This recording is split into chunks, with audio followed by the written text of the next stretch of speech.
జూబ్లీహిల్స్ ఉప ఎన్నికల్లో గెలవాలని భావిస్తున్న గులాబీ పార్టీ ఎజెండా ఏంటి? హైడ్రా బుల్డోజర్లు బాకీ కార్డుల అంశాలనే బీఆర్ఎస్ అస్త్రాలుగా బయటకు తీస్తుంది.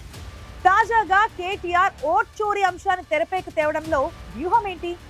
ఇందుకే జూబ్లీహిల్స్ ఉప ఎన్నికపై బీఆర్ఎస్ వర్గాల్లో ఏం చర్చ జరుగుతోంది?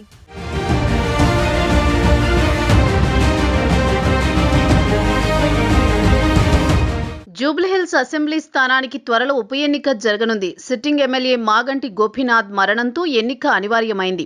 దీంతో మాగంటి గోపీనాథ్ సతీమణి సునీతను బీఆర్ఎస్ తమ అభ్యర్థిగా ప్రకటించింది. ఇప్పటికే గులాబీ పార్టీ నియోజకవర్గంలో ప్రచారాన్ని ప్రారంభించింది. డివిజన్ల వారీగా ఇన్ఛార్జీలను నియమించి ప్రచారంలో స్పీడు పెంచింది.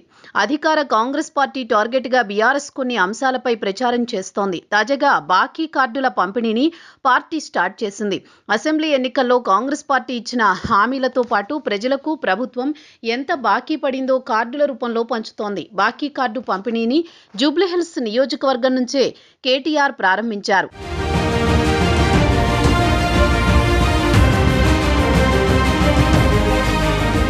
హైడ్రా బుల్డోజర్ అంశాన్ని బీఆర్ఎస్ పార్టీ నేతలు ఉప ఎన్నికల ప్రచారంలో పదే పదే ప్రస్తావిస్తున్నారు.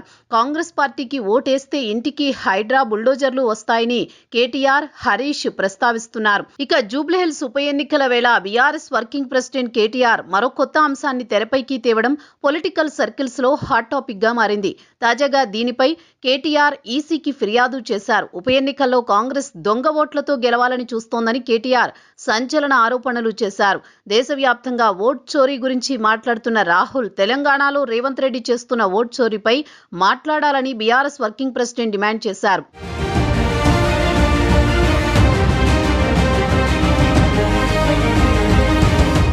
జూబ్లీహిల్స్ నియోజకవర్గం గులాబీ పార్టీ సిట్టింగు సీటు. ఇక్కడి నుంచి మాగంటి గోపీనాథ్ వరుసగా 3 సార్లు ఎమ్మెల్యేగా గెలిచారు. 2014లో టీడీపీ నుంచి గెలిచిన గోపీనాథ్ తర్వాత బీఆర్ఎస్ పార్టీలో చేరి 2018, 2023 అసెంబ్లీ ఎన్నికల్లో గెలిచారు.